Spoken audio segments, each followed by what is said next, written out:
For more now on the impact of al-Baghdadi's death on the war on terror, we are joined now by retired Navy Admiral Sandy Winnefeld. He's a former vice chairman of the Joint Chiefs of Staff and a CBS News military and homeland security analyst. Also with us is former acting director of the CIA and CBS News senior national security contributor Michael Morell. Gentlemen, thank you both for being here. Welcome. It was extraordinary to hear the president for about 45 minutes share in detail, blow by blow almost, what this raid looked like.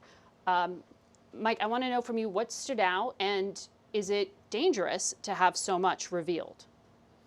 So I'll let Sandy answer the operational military question. But to me, right, this is a great day. We should be really thankful that Baghdadi is gone.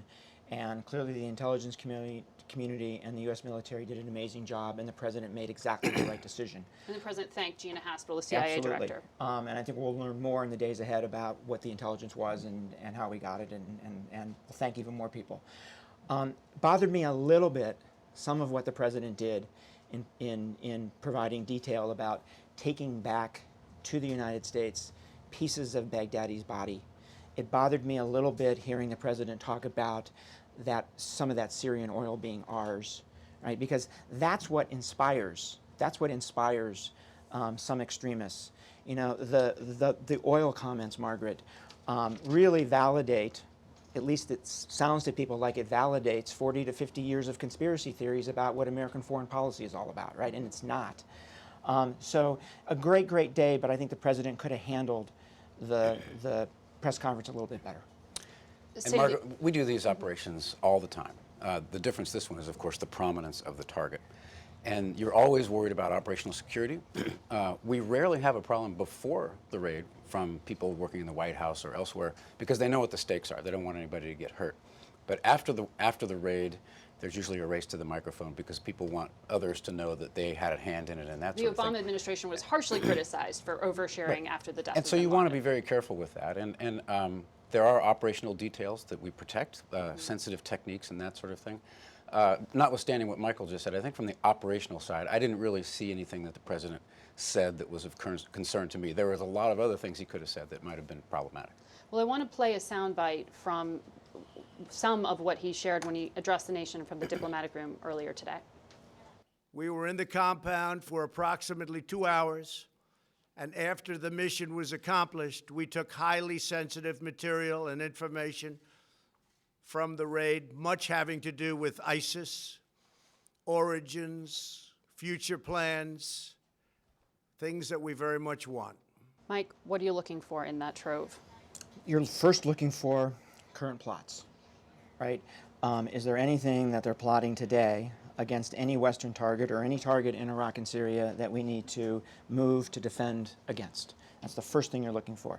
The second thing you're looking for is how is ISIS thinking about where it is today and what are its strategic plans and intentions? It's the second thing you're looking for. And I think the third thing you're looking for, particularly with regard to Baghdadi, is how involved was he in the day-to-day operations? How involved was he? So we don't really know, Okay. But I would say this, when we went in to get bin Laden, we didn't think he was involved in the day-to-day operations. When we brought all those materials back out of Abbottabad and went through them, we learned he was heavily involved in day-to-day operations. So you really don't know until you get your hands on that material and be able to look at it. It was notable the Vice President indicated that there was some direct knowledge of events from Baghdadi. Yes. That stood out to me. And Margaret, this is maybe answer a question some of your viewers have, and that is, well, if you know where he is, why don't you just bomb him and kill him?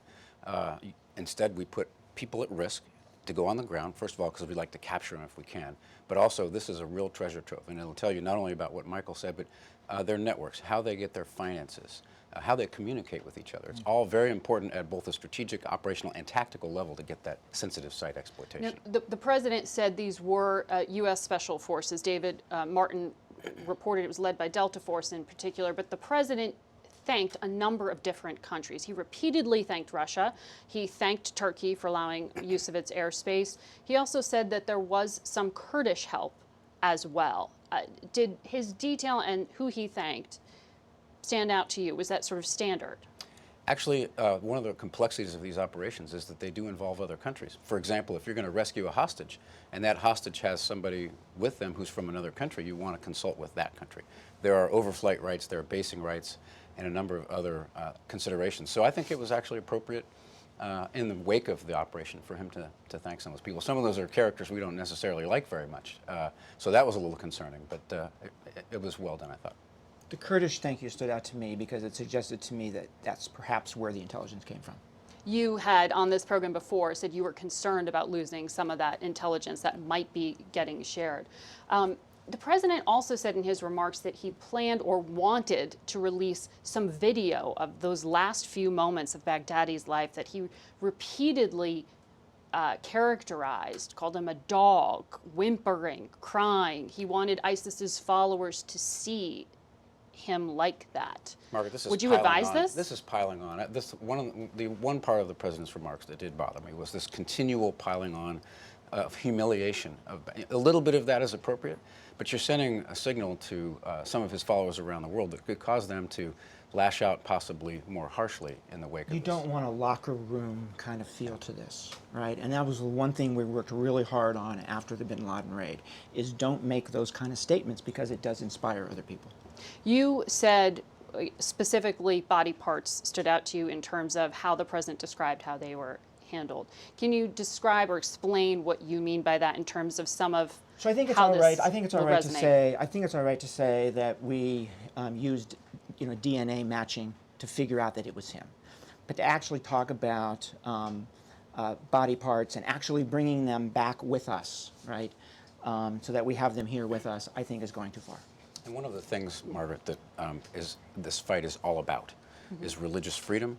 It's about respect for other religions. And if you look back to the bin Laden raid, as much as we detested that man and as much harm as he did to our nation, we treated his body with respect that is due under Islam. And this was a little bit tough. Thank you very much, gentlemen, for your analysis. We will be right back.